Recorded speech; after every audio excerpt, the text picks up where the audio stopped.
Welcome to Sword and Shield, the official podcast of the 960th Cyberspace Wing. Join us for insight, knowledge, mentorship, and some fun as we discuss relevant topics in and around our wing.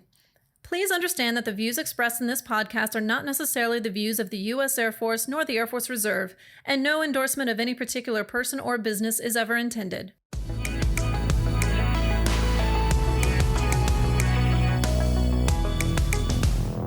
Welcome to another episode of the Sword and Shield. I'm Chief Master Sergeant Christopher Howard, 960th COG Superintendent, and today with me I have Master Sgt. Shatasha Estes. Welcome, Shirt. Great that we're getting this opportunity to talk, right? We like to highlight a lot of members, and today we'd like to talk about you, your position at the 960th Cyber Wing, a little bit about you, a little bit about your career, and probably dig into some experiences as a first sergeant. So can you tell us a little bit about yourself and your career? Thank you, Chief. I really appreciate this opportunity to speak with you all today. I actually hit 19 years last month of being Awesome. in the Congrats. Air Force. Nice. Thank you. I came in active duty and I took the test, and the recruiter's like, hey, you could have any admin job you want. And I said, no, I want to be on the front lines. And so I didn't really know what I was talking about. I was 17. He's like, hey, I got the best job for you. How about security forces? So I said, okay, what do they do? And I said, I want to be a investigator. He's like, well, you start there. Gotcha. So I'm like, cool. So long story short, I did 6 years active duty as security forces. Within that time frame, I deployed to Iraq. I also was a part of the elite gate guard, which most people don't know what that is anymore. Oh, I know. That's an old school thing, right? Old school with ascots and core frown boots. Right. And then I also was in the honor guard for Awesome. 8 months. So I have a rounded experience. Okay. So after my security forces tour, I tried to cross-train. And at that time, manning was low. So they said, no, we don't want any first-term airmen cross-training out of security forces. Okay. So I did a Palace front into the reserve. And I left Las Vegas, Nevada, and went to Wright-Patterson Air Force Base, where I served for 11 years as a reservist. Awesome. During that time, I cross-trained into admin. I worked for 2 command chiefs as their exec, and then I took the position as a first sergeant.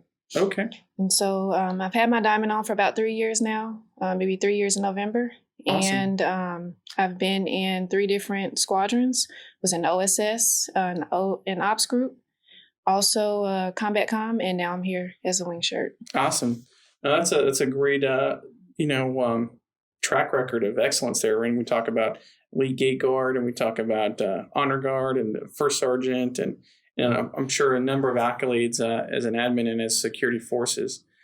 So what made you want to be a first sergeant though? So honestly, coming into the military and seeing what first sergeants do, especially in security forces, how important their role is, I've always wanted to be a first sergeant. So when you look at, when you ask people, hey, what is your dream job? I am doing my dream job right now, Chief. Okay. Yeah. Gotcha. Is it just the interaction with the airmen, or is it something else that makes it your dream job? So it's both. Everybody has a story, right? I like to think that when I've had issues that I've come across, that, when I reach out for help, that somebody's been genuine with me. And so I really do enjoy looking at a person's face when they come in my office and they say, hey, it's like the worst thing in the world to them. But to me, it's like, oh, this is too easy. Right. And so being able to kind of navigate through whatever issue it is and kind of help them come to the conclusion of what needs to happen and giving them a resource really does make me happy to make sure that, people are taken care of and that they get the help that they need. That's awesome. Yeah, there's quite often that just a little bit of help goes such a long way. I'm sure you can think back to a couple parts in your career where that first sergeant made that difference, right? I know that I look back and there was a couple of first sergeants that were good examples and bad examples. I had one shirt who was a little bit more sharp and to the point, and I was having problems with my weight management. So back in the day, it was like if you're so tall, you can only be so big, and I guess I was a bit of a chunky monkey. I'm not sure, but it was just that based on my size, I was over my weight, and they came in with a bunch of donuts as a welcome to the shop for a first sergeant meeting, and they're like, "Yeah, everybody get a donut except for you." And points to me. You're like, "Oh no!" So it's one of those things not to do. Right. You learn the hard way. And then there was other times where, we're getting tight on money. We didn't have everything that we needed to take care of some bills. And I had to first sergeant make sure that we were able to get some support because of the situation where my spouse has lost their job for a short period of time. Helped us get a loan and helped us out, right? Or even just the counseling, right? I had another first sergeant that just took me underneath their arm and said, okay, I see something in you, especially when things were going kind of rough, and make sure that I was going on the right path. You got any kind of stories like that by chance? Well, I don't really have too many bad stories about shirts. One shirt that definitely stands out, I won't say his name or anything like that, but he was the shirt at security forces. And I used to always see his door. It was like a revolving door. Like as soon as somebody's coming out, another person's going in. And I did see him out and about quite a bit, but he was very funny. He actually told me that I made staff sergeant before he was supposed to. Okay. I can say that now. He's retired and gone, but he was always there. His door was always open. Gotcha. And so I just remember thinking, wow, he's really, making an effort in taking the time to understand the issues that people are going through. And I wanted to make sure, he just really set that bar for me. Gotcha. No, it's those mentors, right, that make the difference in your life, right? Or in your career. Those little things that, just hey, good job, or hey, how are you doing? And I think that's one of those important pieces of being a first sergeant. But there's also just the holding the standards. What are your views on the first sergeant's role within an organization? So within the organization, definitely being available and being present and being aware of what's going on and knowing your people, right? Being able to decide or, see if somebody's having an issue because they're not acting their normal self, or you don't see them at their desk, or whatever the case is. Not that I'm trying to, watch time or anything like that. It's just when you become a family, you get to know people when you're walking around. I think that goes a long way. People know, hey, the shirt's here. We see her walking around. She's here for us. Her door is open. Just being available, I think, says a lot. And then leading by example, leadership, being able to speak out and say things and defend people, even when, it may not be the most popular thing to do, or you're talking with, higher leadership about, certain things that they may not be aware of, being able to speak up. I'm naturally a shy person. So for me, I have to push myself to come out of my comfort zone to be able to do that. And being a security force has definitely helped me out with that. But definitely leading by example. Right. No, exactly. You can lose a lot of credibility really quick for just, minor mistakes or not following the rules, or, dismissing a standard, whatever standard that may be. You got to go with it, right? Right. You have to be nimbly bimbly, as they would say, just to keep on top of everything. Right. So, I guess so. What when you're looking at an organization and where it fits, what are you looking for in your leadership team? I guess because when we talk about the triad, we've got that commander, we've got the superintendent, and we have you as the first sergeant. So, how do you kind of get yourself engaged with your new team when you move on, since this is your third stint as a shirt now? So I'm glad you asked that question. For me, I think transparency definitely stands out for me. When I have a leader that can share a story with me, be an open book, and basically let me know that they're human too. Right. And share with me something that's happened to them and not be afraid of what I might think or judge me. That really goes a long way with me. And I have even incorporated that in the way that I lead.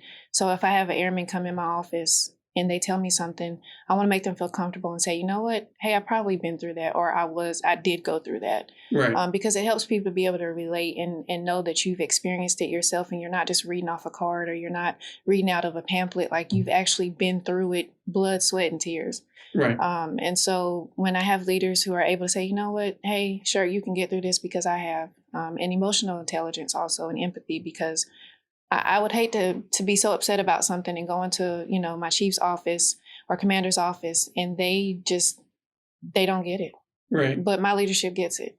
And I can go in there anytime and basically tell them what I'm dealing with, because I am a single parent. I have different stressors. I have Right. the same stressors that some people have. I've teleworked as a civilian. I was a civilian once. Right. And so I was part of the majority of us who had to kind of deal with those COVID woes. And so I definitely can relate. And so transparency goes a long way with me. No, I fully agree. Right. And it's kind of want to ask that question, right, is, when we talk about leaderships and leadership teams and just general supervision and interaction, there's not a huge difference, right, when we talk about what those expectations are.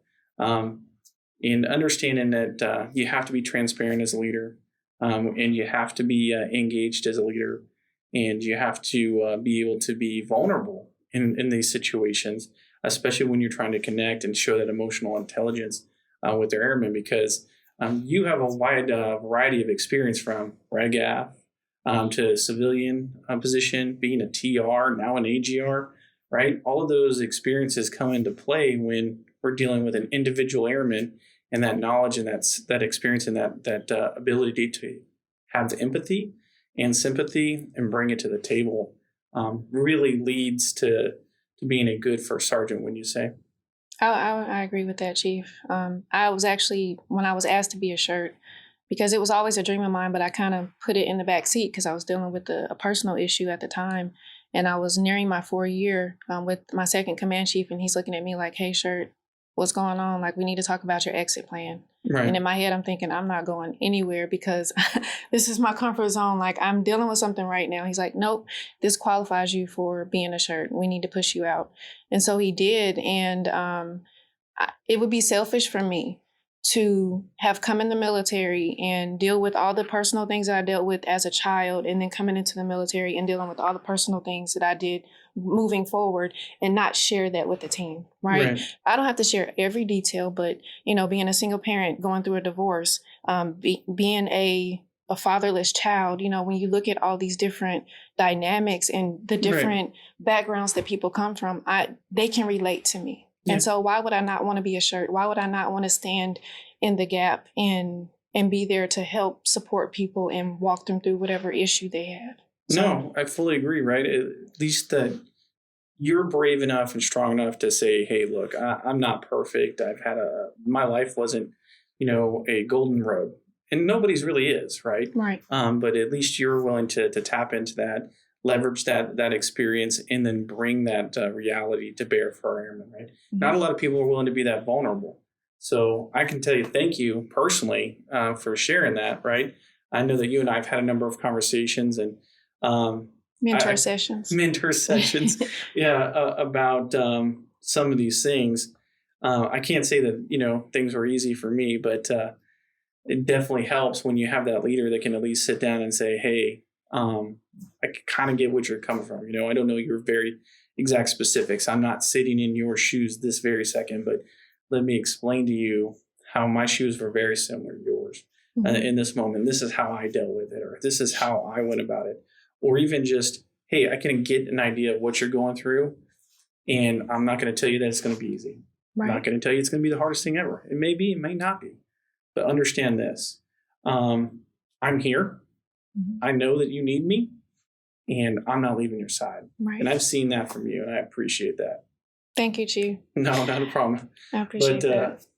What are one of the things that you like to share with your airmen as far as expectations and career advice if they want to be a first sergeant? Oh, good question, Chief. So I'm going to take my shirt hat off for a second, and I'm going to put my coach hat on. And I like to coach from, basics and fundamentals, right? Right. Laying that foundation. And so if a person wants to be a shirt, I would suggest that they, go back to the basics, all the way back to BMT, where you learn about Air Force culture and Air Force history. Right. And you start diving into those AFIs, and then also diving into the First Sergeant AFI and understanding what the role is and why it's so important, and, what you bring to the team. And then you decide, are you ready for it? Right? Because I always wanted to be a shirt, But I never take a position unless I know that I can commit to it and that I can give my all. And I ask myself the question, with my personal beliefs, with my religious beliefs, will I be able to honestly be there for airmen no matter what they look like, no matter where they come from, no matter what their issue is when they're coming into my office? Because if you've ever been a shirt, you can get something way left field and way right field. Right. And you have to sit there with a straight face and not laugh, even if you want to, and have that bearing, which I got that experience from being in the honor guard. Some funny things happening, but it's an inappropriate time. Right. So I definitely would say, hey, reach back to the basics, shadow somebody, go to an additional duty first sergeant symposium. I was just talking to a young lady today about, the possibility of her being a shirt. And so you have to ask those tough questions, because not only do you need to see if it's something they really want to do, but they need to understand what those specifications are. They need to understand what the requirements are. There's a certain number, score that you have to get on your PT test. If you're saying that you want to be a shirt, you have to be able to set the standard, and that's on every level across the board. And so going back to coaching, if you want to win a game in coaching, you definitely have to be able to pass the ball. With basketball, you have to pass the ball. These are basic things that 5-year-olds can do. And so if you set that foundation, then you can start building on it and adding all the other things to it. But definitely going back to our culture and, why we are the Air Force and where we came from and where we're going. Right. No, I think that's a, great point, monumental point, even when we talk about, how to get on the right foot and going back to those basics, even back to BMT, the military bearing, customs and courtesies. And then, of course, the point of setting the standard. It's not just meeting, right? It's setting, it's exceeding. It's being that example that we're always looking for in first sergeants. So definitely some good words of advice there. What would you say is the biggest test of the core values as a first sergeant for you? For me, it's being able to, a lot of people say, oh, I hate the word balance. But being able to balance all the core values, and know which one to apply at what given time, right? And so, I have people like you who remind me, hey, you can take off if you need to take care of your kids or whatever, not just giving the advice, but also taking it myself. So if I'm telling, a master sergeant or somebody to take some time off or to take a knee or to do self-care, I need to be doing that myself. I have to be able to practice what I preach, and that goes into integrity first, right? Yes, so service before self, we're in this environment where we're allowed to telework and we're supposed to be doing, our job. And so, you're lying to yourself if you're at home hanging out and chilling, having a beer, and not doing, because you can be doing all those things, but are you working? Are you getting those emails out? Are you reaching out to your airmen? Do you know how they're doing? Have you rode by their house? Whatever the case is, don't lie to yourself. I'm a firm believer that whatever goes on in the dark always comes out in the light. So you have to be able to be the example, even though people might not be looking. So. Right. No, I mean, when we talked about, taking the time, right? When we talk about service before self, sometimes we can get miscued on that one very easily, right? The expectation there is that you're always going to be thinking towards the mission, but not at a cost to everything else, right? We are going to put our mission, we're going to put our oath in front of all these things. That's service before self, but that doesn't mean that we drive ourselves into the ground, right? And then the secondary piece, you made a great example there, right? When we talk about telework and integrity and service before self, it's making sure that we are getting after the mission. That's getting after our airmen, taking care of them, engaging with them. It's getting performance reports out. It's getting mission statements out. It's getting mission tasks out. It's a wide variety of things. So definitely understanding what that balance is key. I know that we have a lot of talks here on the Sword and Shield about resiliency and that work-life balance thing. Mm-hmm. And it's great to hear that from a leadership perspective that people are trying to balance that out. I guess what kind of words of advice would you give to your airmen in today's times, right? When we're talking about COVID, talking about teleworking, we're talking about changing standards regularly right now. I mean, we're getting into a couple of updates. What's some words of advice that you have? So words of advice, and like I mentioned before, I'm a single parent, so I have children, and I like to use them as an analogy a lot of times when I'm speaking to people, and because they teach me so much, right? Yeah. With all the changes that's going on, I always tell my children, be aware of your surroundings, right? Right. So awareness. Um, People, they're getting information from all different levels: social media, Facebook, Instagram, um, Rumorville, emails. Right. And so you kind of have to leverage all of those and kind of look and just be aware. Even if you're not a social media type of person, Right. you still want to know what your airmen are doing. And you can find out quickly what they're doing on some of these sites. And so you want to be aware, not only for you to know the standard so that you can be able to articulate what that standard is and you can kind of expel some of that rumorville. And so I would challenge every airman to be aware of what's going on in the world, be aware of what's going on in the Air Force, be aware of how to wear the uniform, so that if something's out of place, you'll be able to spot it. Right. Because there's so many different changes, like you said, especially to the uniform, to the hair for women, and just in general. With all these changes that are coming, and people have been asking for these changes, now that you've asked for it, I need you to stay aware of what's going on. Right. No, great point, right? As it's going to evolve, there's goodness in change, and then there's also some conflict with change. When we change these standards, it's known when they actually get implemented, what the intent is, and then following it appropriately. I mean, we don't want to make ourselves look like a fool out in public, right? As you've, from being an elite guard and honor guard, right? We represent something more than ourselves when we put this uniform on. We represent a lot of things. We look at the patches on each one of these arms, and they symbolize one level of leadership or another, but they also represent missions, legacies, cultures, all of that. And it just takes, one moment, one mistake, and it totally tarnishes each one of those meanings and the sacrifice that a lot of people put in front of that. Right. So awesome shirt. I really do appreciate you taking the time to talk to us. Any closing remarks or anything that you want to tell to our gladiators out there before we go?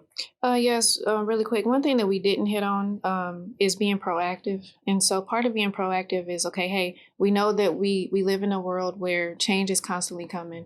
And so what are some of the things that, what are some of the issues that you might run into with all these changes? Right. Because I think, us who have been in for a while, we understand that sometimes changes come down and everything hasn't really been thought about.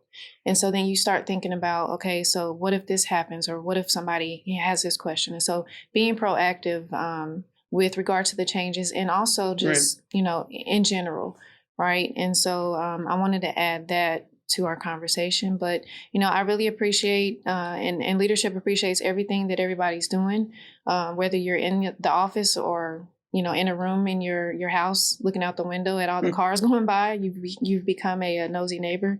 We really appreciate everything that you've done. I also encourage you to read. You can't go wrong with reading. Right. I'm not going to tell you what to read, but it would be good to kind of ask your supervisors and people, the jobs that you want to have and the things that you want to do, you want to see what they're reading, right? So that you can become better than them. And so I definitely encourage reading. And Chief, I think that's all I got today. No, I appreciate it. You shared a lot today, and I really do appreciate it, taking the time and kind of letting us understand who you are, some of the things that you've experienced, and your just point of view on a couple of these points. Really do appreciate it. So on behalf of the Gladiators, I want to say thank you for your time. Thanks, Chief. Thank you for all that you've done for our organization so far, and precursor, all the things you're going to do in your position here at the Wing. So congrats on that. Thank you for your time. So Gladiators out there, please remember we are thankful for everything you do. As the shirt said, we're thankful for your sacrifice. We're thankful for everything that you put in front of your families at times. The time that you spend with us, the sacrifice you're making for your nation, and your time. So thank you. And remember, stab your enemies in the face through cyberspace.